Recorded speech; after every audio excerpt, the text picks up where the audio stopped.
अपने खेत में स्प्रे भी नहीं करते हैं और निलाई गुड़ाई करते हैं। उससे मेरे गांव की बहनों को भी काम मिलता है और इसकी कटिंग करते हैं, प्रोसेसिंग करते हैं। उससे भी हमारे गांव के और लड़कों को भी मार्केटिंग में भी, पैकेजिंग में भी बहनों का काफी जरूरत पड़ती है। ऐसे हम काम कर रहे हैं। बिल्कुल, यहाँ पर जिस तरीके से आपने यहाँ पर तुलसी के तमाम फायदों के बारे में जानकारी दी है दर्शकों को, मैं यहाँ पर धर्मवीर जी आपसे पूछना चाहूंगी कि जैसे ही कोरोना बढ़ा था, कोरोना के बाद सबसे ज्यादा जो मांग मार्केट में हुई थी, लोगों को हुई थी, वो गिलोय की हुई थी। गिलोय की किस तरीके से खेती हुई और कितना ज्यादा फायदा इससे लोगों को हुआ?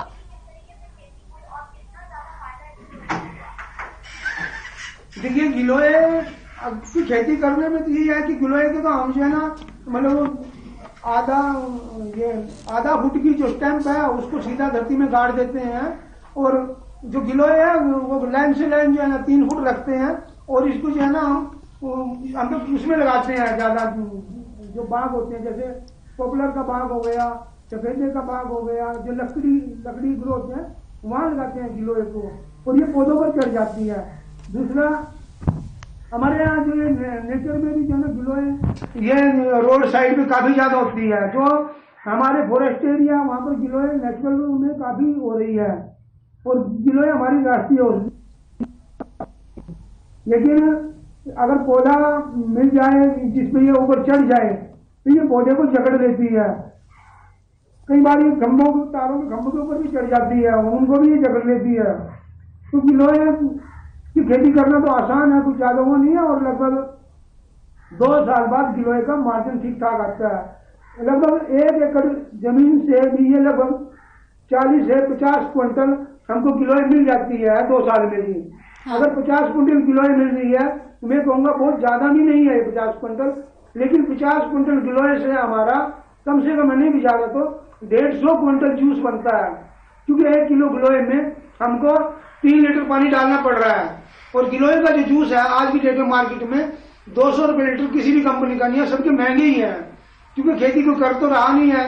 हाँ, कुछ एरिया ऐसा है पंजाब में जो फॉरेस्ट ने किसी को एनजीओ को दे रखा है कॉन्ट्रैक्ट पे भी यहाँ आप खेती करें, तो गिलोय के तो कैप्सूल भी बन रहे हैं, गिलोय का जो है शत भी बिक रहा है, गिलोय का पाउडर बिक रहा है, तो गिलोय का जूस बिकता है। और ये गिलोय तो बहनों के लिए, माताओं के लिए सहेली है, क्योंकि कुछ ऐसी बीमारियां होती हैं घर में तो बेटी अपनी मम्मी को तो बता सकती है, लेकिन जिसके मम्मी नहीं है वो अपने भाई से नहीं बता सकती।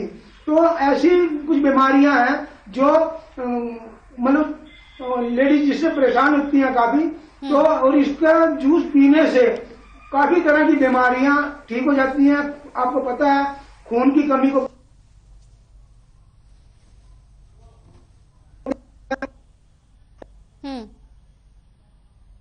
चाहिए और पीनी चाहिए, जूस के तौर पे पीनी चाहिए, इससे कोई नुकसान नहीं है। कोई ज्यादा पी गई तब भी कोई नुकसान नहीं है, अगर थोड़ी लेंगे तो इसका फायदा ही फायदा है जी। तो ये हर घर में इसको इस्तेमाल करना चाहिए और इसका तो ज्यादा प्रचार होना चाहिए, क्योंकि कुछ ऐसी बीमारियां हैं जो आगे जाके परेशान करती हैं और जिसमें हॉस्पिटल बहुत महंगे हो गए हैं और गिलोय का जूस पीने से मात्र इसके आराम हो जाते हैं। काफी बीमारियों, ब्लीडिंग हो गया, खून की कमी हो गया, कोई एक्सीडेंट चोट हो गई या किसी को कैंसर जैसी बीमारियां हैं जिसमें खून के सब दिया, कई जगह गिलोय को ही दिया जा रहा है, कई सभी जगह गिलोय का प्रचार हो रहा है, लेकिन गिलोय की खेती कोई कर नहीं रहा है, कोई भी नहीं कर रहा है। तो मैं तो ये बात कहूंगा, हमने पहले की गिलोय की खेती, लेकिन हमने भी सोचा चलो हम जरूरत के मुताबिक तो हमारे यहाँ गाँव में जो जंगल है हम इसी से निकाल लेते हैं, तो ऐसे काम हो रहा है जी गिलोय का। चलिए धर्मवीर जी, बहुत बहुत शुक्रिया हमारे साथ जुड़े, आपने बातचीत हमसे की और जानकारी यहाँ पर तमाम आपने दी, उसका बेहद शुक्रिया। तो यहाँ पर औषधि खेती की लगातार यहाँ पर शुरुआत की जा रही है, आपने की और लोगों को लगातार आप जागरूक भी कर रहे हैं। तुलसी की बात हो या फिर यहाँ गिलोय की बात हो या एलोवेरा की बात हो, लगातार इस और लोगों का, किसान भाइयों का रुझान भी काफी ज्यादा बढ़ रहा है। चलिए इसी के साथ इस खास कार्यक्रम हरियाली में मेरे साथ इतना ही। नमस्कार।